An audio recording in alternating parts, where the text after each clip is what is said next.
Welcome back. We are going to begin chapter 4, which is a look at society, colonial society, and even European society, and some changes that take place philosophically with their belief systems, and then also with the groups of people who have come to the colonies and are establishing their communities. Let's go ahead and get started.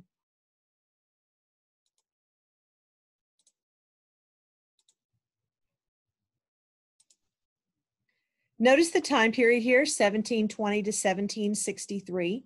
We're looking a little bit into the future. Some of these changes that take place in terms of religious thought and the thoughts of the Enlightenment are going to continue even beyond the time period that we're looking at for College Board's time period 2 ends at 1754.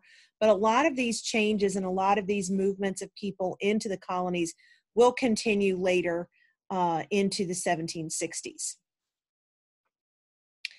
What we're looking at first is the Freehold Society, which is talking about land ownership. And New England's Freehold Society is fairly large. You've got the population that has been able to double really with each generation because of the ability to farm and to sustain those families, and then the families would expand their farms and then pass on some of those land holdings to their children.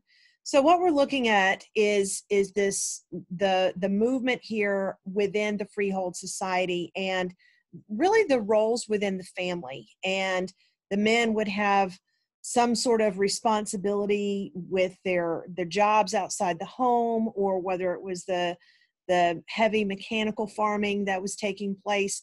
But the women were going to be largely indoors. And you can see this group of women here in a sewing bee. They would have been responsible for spinning the thread, weaving the cloth, and then sewing the clothing. They're also responsible for childcare. They're going to be responsible for gardening, making candles. Everything related to the home, the domestic sphere, is really the responsibility of the women within the family, where the men are going to be outside the home more often. Within the family, legally, women had no rights. So as they became adults and married, they legally were under the responsibility or the cover of their husband. We call this legal theory coverture. And this was really intact for up into the 20th century, even into the early to mid 1900s. You're going to see a degree of coverture that's still going to be intact until women gain the right to vote, and then eventually will become more independent and in the workplace. So if we look at these rules of coverture, there is no legal or economic status for a woman outside of the marriage. If her husband were to die, she would inherit what's called a dower share, or a portion of the estate, but most of it would go to the children. Women were not allowed to buy and sell property. Now, let's say that a woman had inherited financial means or property from her father.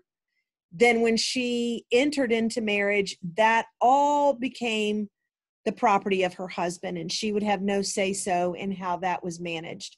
The husband does control all of that property and all of the wealth that's brought into the marriage. So women were not independent legally or socially in the colonial time period.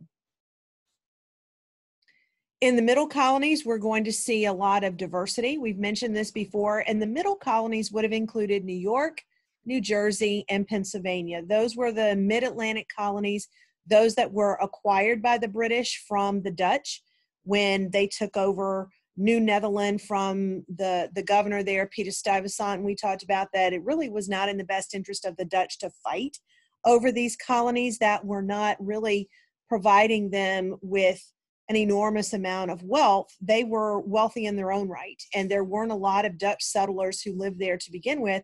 there were people from all different areas of the world who had been living in the mid-Atlantic colonies before they even became the property of England. By 1750, look at the diversity here.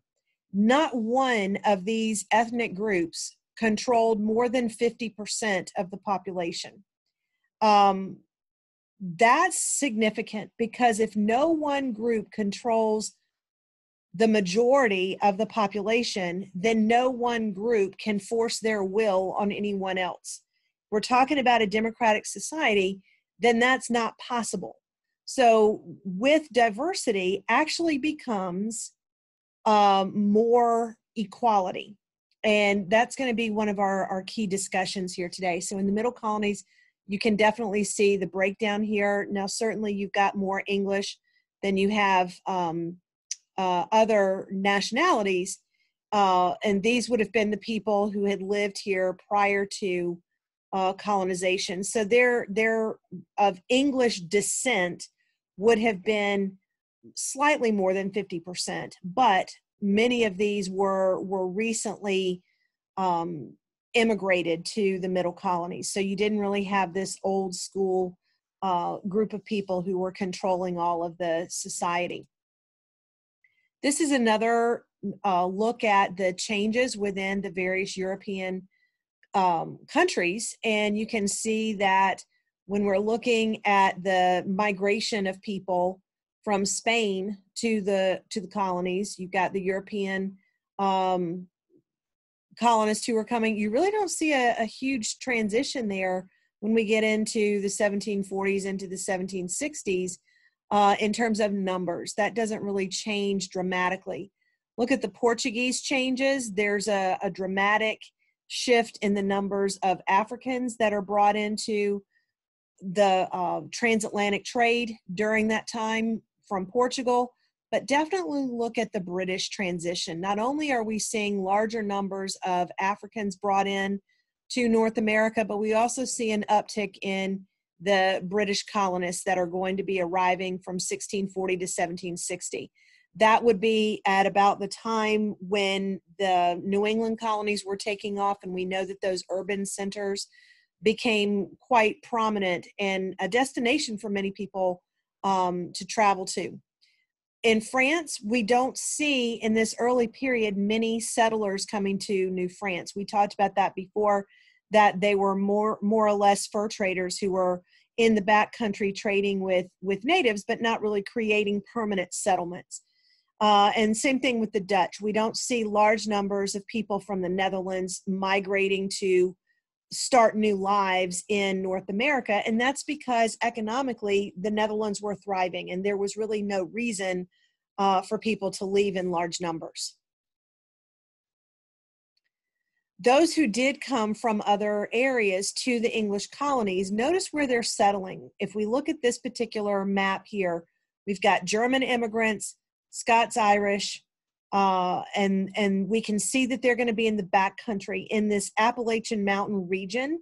That's where we're going to see some of those pockets of people beginning to settle in what was known as the backcountry.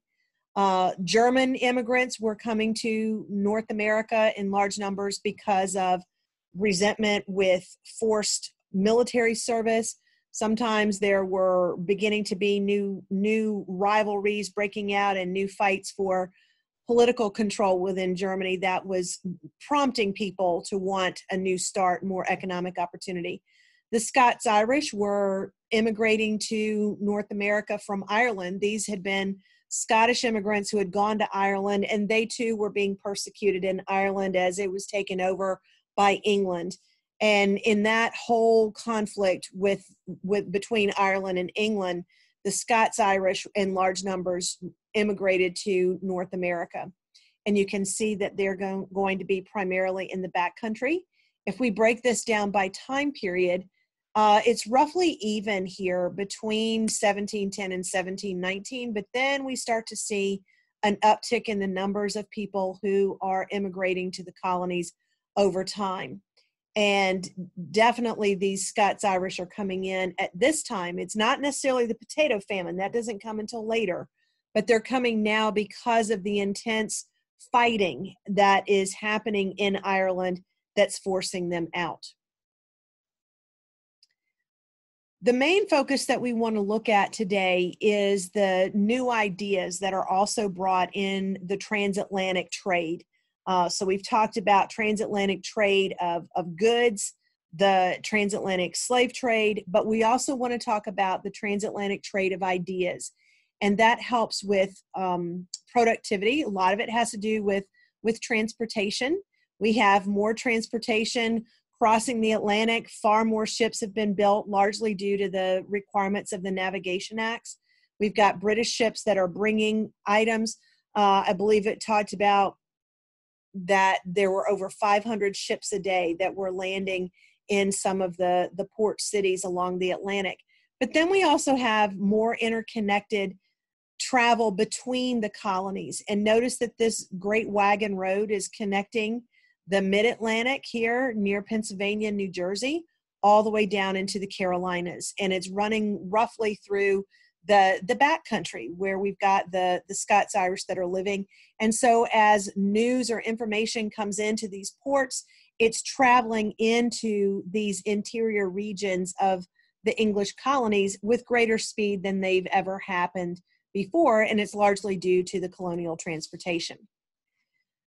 The new information that's coming about is also tied to a change that has happened in England. In 1695, Parliament allowed an old law to expire, and that law had given the king and the monarchy the power to censor information that was being printed. And when that law expires in 1695, it just starts this boom of print culture.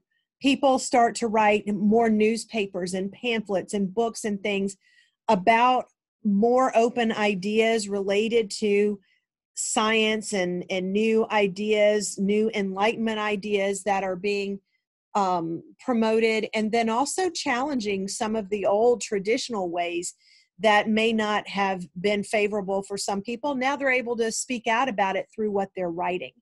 And even in the colonies, there will be large numbers of newspapers that are going to be added to the print culture.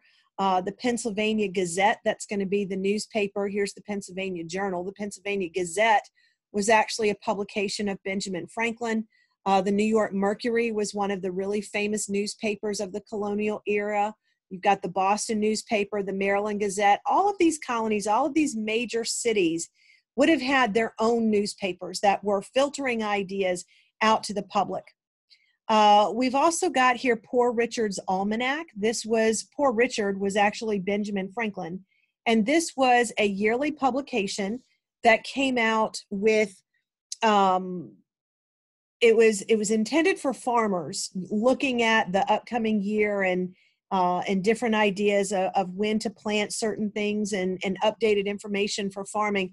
But it's also throwing in just little pieces of ideas that challenge the traditional way of thought in Poor Richard's Almanac. And it became a very, very, very important publication in the 1700s from Benjamin Franklin. Some of these colonists, as they came into North America and began to make money, they wanted to demonstrate their wealth to everyone else. And we see some of these elaborate homes and estates that are going to be established. This is one in Charleston, South Carolina. It's called Drayton Hall, and it was built in the 1700s. So this was actually a colonial estate that grew rice. It's right on the Ashley River in Charleston. And the home is a prime example of what we're talking about with the gentry. These would be white, prominent planter class in the South, or if you're talking about the New England colonies, these wealthy merchants were wanting to display that they had a lot of wealth. They would buy fine furnishings from Europe, and they would have the best wine and the best clothing that they could import from Europe. And these massive displays of wealth were common during this colonial period.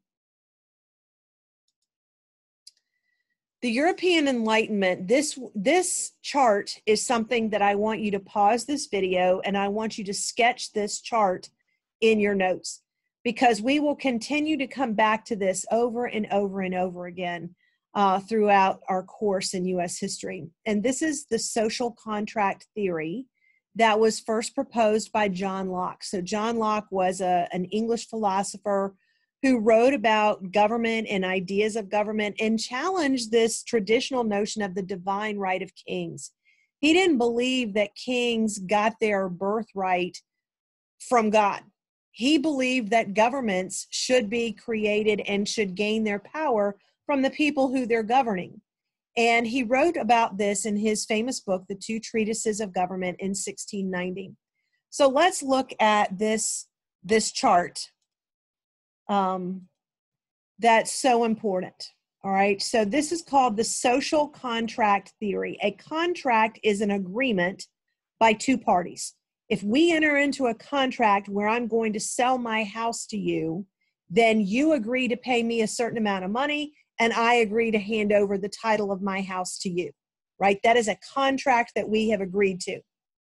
If you don't pay me the amount that you've promised to pay, then I don't have to hand over my house to you.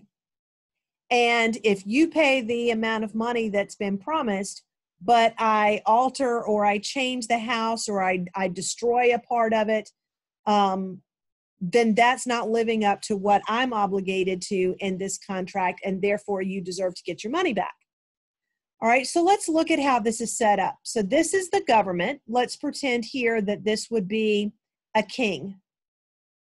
So if you have a government set up where this king is in charge, the king has certain responsibilities and has also certain rights by being king.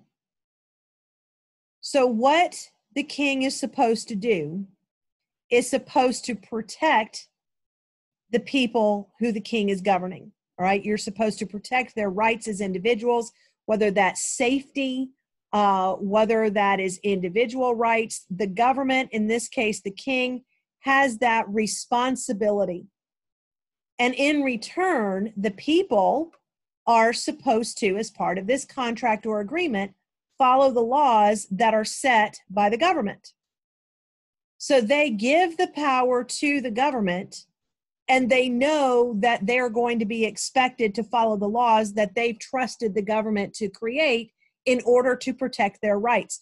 If you expect to be protected, if your safety is to be protected, the government is going to do that, and you are giving the government the power to do that by making laws saying that it's illegal to harm another person.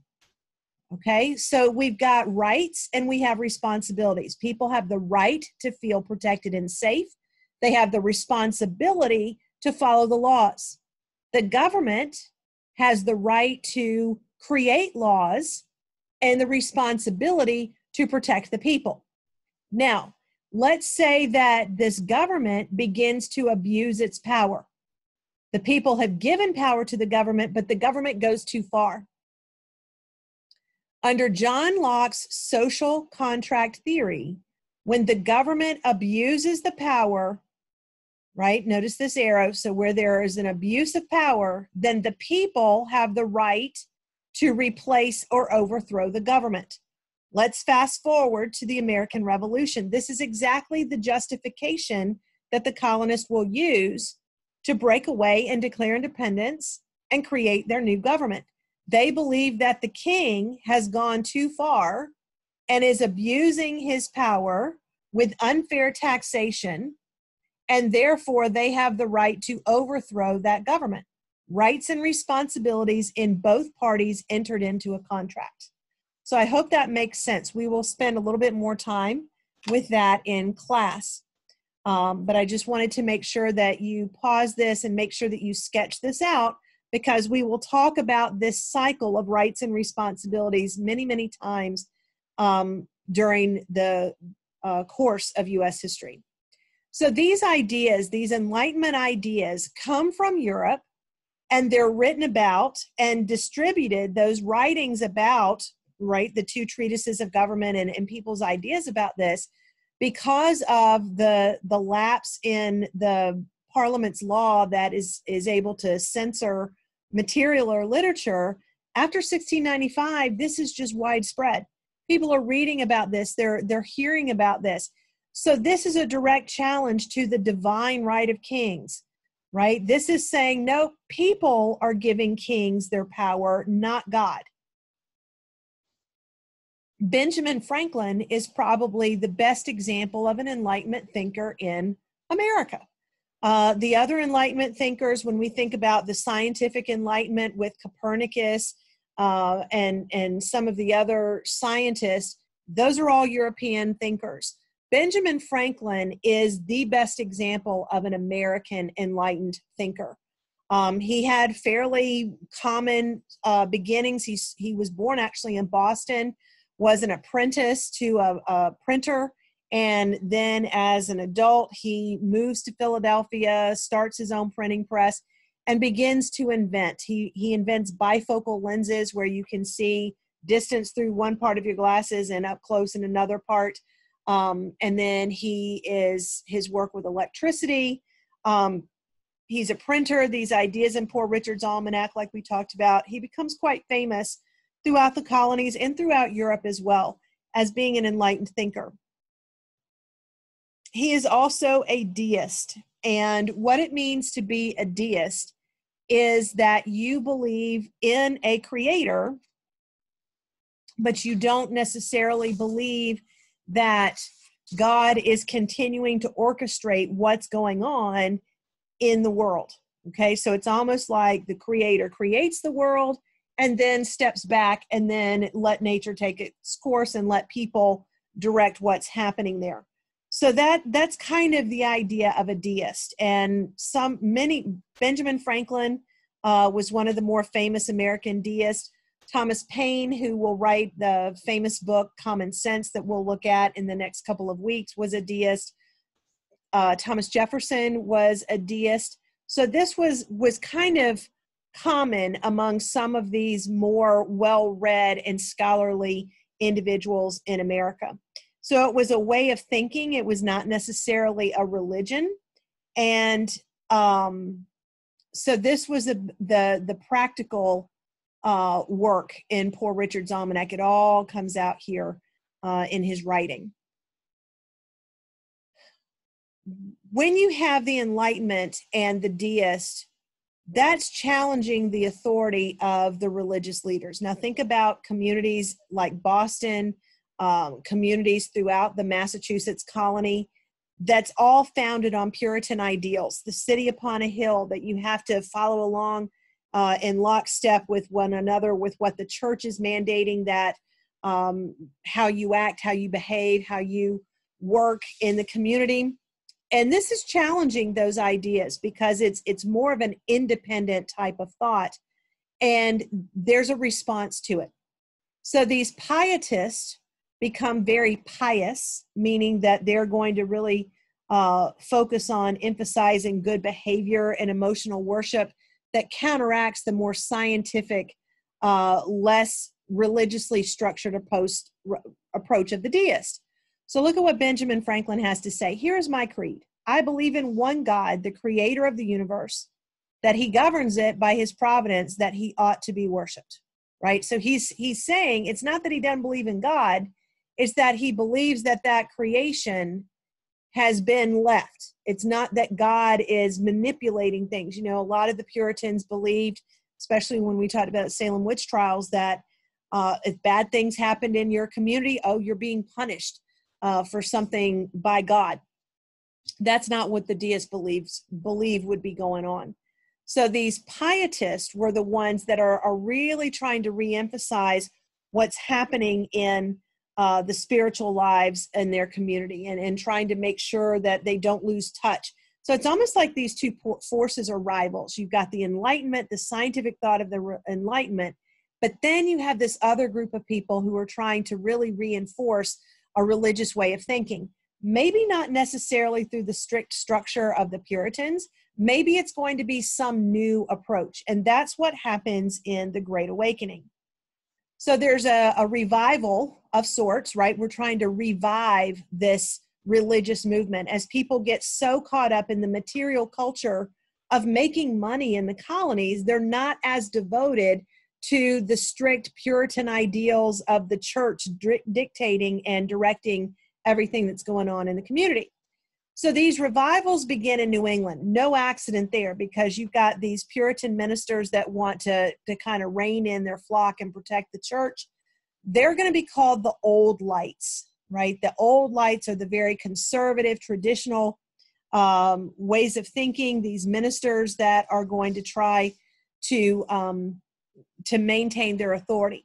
Their challenge here is to counteract these new lights, these people who have new independent ways of thinking. Well, the Puritan ministers in the Congregationalist Church of the Puritans, they refused to allow these new ministers to come in and stir up the people of their community. So they banned them from coming in and organizing within the community center. So these revivals ended up being kind of out from town in rural areas, and they would just be outdoors, and people would come from long distances. Notice all these tents that are back here. This might be a week-long journey. People would pack up from their farms. They would show up here in these rural areas where some of these new ministers that would show up in these new revivals, and people would be overcome, right? So here's this person who's been overcome by this religious experience that they have had. And it was a social gathering. The young people loved it because they're interacting with teenagers and young people from other communities that they would have never had the chance to meet before. So it's a very different type of social experience and religious experience. And out of these new lights who believe we don't need this very structured, strict, punishment driven, I guess if you could think of it that way, the way that the Puritans have set up that if you don't follow their rules, you're going to be sent away. They don't need that. These new lights are more in tune with more of an individual type of relationship with God. That's what the the Pietists were doing. It was an individual relationship with God, less so than this formal religion or denomination. Okay? So we see out of this First Great Awakening all kinds of new denominations that will form. So these are Christian churches that will form specific denominations. So they're all Christian churches, but they may have a slightly different way of organizing their church. So these are the Anglican Church would have been the Church of England. Okay. Then you're going to have the Congregationalist, and then you've got these new groups that are forming. Look at how the Baptists and the Presbyterians are now challenging the Congregationalists, these traditional Congregationalists of the period. So this is not the only game in town anymore. So you've got a lot more denominations, a lot more choices. These Presbyterians, these would largely be made up of the Scots-Irish who are coming in, the Dutch and the Germans. That's going to be more in Pennsylvania. So we see some changes in the types of churches that are popular. There are two Great Awakening ministers that I want you to highlight. The first one is Jonathan Edwards. He is from Massachusetts. He breaks away from this Puritan hold within the church, and he becomes a Great Awakening minister. And he travels around in his revivals, and he doesn't believe that tax-supported churches are necessary. He believes that this should be more independent, and that religion and worship of God should be separate from governing. And he is going to be very dramatic and charismatic. That's going to be one of the big differences, where the Puritan ministers were just very, straight and narrow and just very monotone in their delivery. The Great Awakening and revivalist ministers are going to be very dynamic. They were entertaining, and people were just drawn to what they had to say. Jonathan Edwards, one of his more famous sermons is Sinners in the Hands of an Angry God. And we're going to be looking at an excerpt from that in class. And in American Lit, you will also be reading this portion as well. I think they also read it in AP Lang, a portion of it, but they're looking at it from a different context than we are here in history. But what this is basically saying is that people who are getting away from their religious foundation, that are being drawn into this Enlightenment world, they're making God angry, right? And he's saying that everyone needs to come back, and that you're being held by a thread over a fiery pit, and God's angry. And so the best way to get back in those good graces is to begin to devote yourself once again to your religious experience. Doesn't necessarily have to be in the Puritan church. You can do that in your own form of worship. They also, the revivalists, are critical of the requirement for this very elite training that ministers would have had from Harvard College. Harvard was set up originally as a school to train Puritan ministers. It was the oldest college in the United States. It opened in 1636, and that was its foundation, was to train Puritan ministers. Other colleges will open in and around New England and the Middle Colonies during the Great Awakening that will train ministers in other denominations. So this is where we get Princeton and Columbia and Rutgers. Some of these other colleges have those early foundations as religious training centers for ministers. So Jonathan Edwards, like I said, he travels around New England and in these revivals. So he's one of the key characters in the Great Awakening. The other one is George Whitefield, and he is going to travel to the colonies from England. He is an English minister. He comes here, and his reputation is very well known because, again, that print culture, you're going to see descriptions of his sermons and his revivals, and people are reading about it in other towns. And when there's advance advertisement that he's on his way, everybody wants to show up for when George Whitefield is preaching. He arrives here in 1739, and he will travel from Massachusetts all the way to Georgia and all of the colonies in between. And he becomes very, very well known. And here's the key. They want everyone to have their own independent relationship with God. Now think about how this Great Awakening could actually figure into the political scene of the American colonists. If you're able to determine your own form of worship, if you can't, if you're able to decide this for yourself and have that type of autonomy and independence without the government telling you which church to go to, like the Puritan church, or in England, like the Church of England, if you can make that type of decision yourself, then maybe you're also capable of determining your own form of government. So the Great Awakening is a pivotal factor in the foundation of independent thought, planting that seed of independence, this time in religious thought, next time in political thought. So this is one of the elements that we see in this early foundation. So once again, George Whitefield is preaching. You've got all of these folks who are mesmerized, and they're all kinds of people. Look how well off this man looks, but this man looks to be a guy who's just come out of the tavern. So this is everybody collectively who's coming together to look at George Whitefield. And look at this woman down here in the bottom. She's reading her Bible. He's saying, again, you can do this yourself. You can read the Bible yourself, encouraging people to have their own conversion experience, their own new light experience. Okay, I'm always looking for ties here to our community, our state, and Atlanta. And George Whitefield actually has a connection here to Savannah. There is an orphanage that was first created in 1740 by George Whitefield. So look at the name here, the Bethesda Home for Boys. It is still in operation in Savannah. It's out from town. and it's one of the well-respected schools in Savannah currently. Now it's still a working orphanage, but what he did, there were large numbers of orphans living in and around Savannah during this early colonial period after the colony had first been established. And he was struck when George Whitefield is traveling around in the Great Awakening, and he comes to the colony of Georgia, which really the only community there was Savannah.